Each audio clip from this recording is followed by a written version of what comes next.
Mula po dito sa Distrito Eklesyastiko ng Santa Rosa, Nueva Ecija, sa amin pong pangalawang tagapamahalang pangkalahatan, ang kapatid na Angelo Eranio V. Manalo, Sa pangunguna po namin, mga ministro at mga manggagawa, kasama po ang aming may bahay.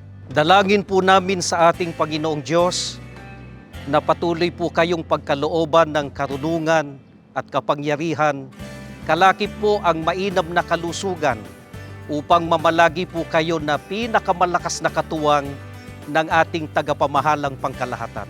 Maligayang kaarawan po! Mahal na mahal po namin kayo!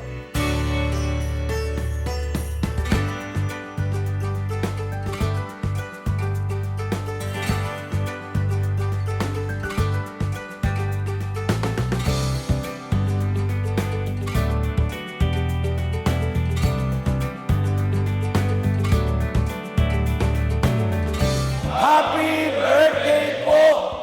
Mahal na mahal po namin kayo!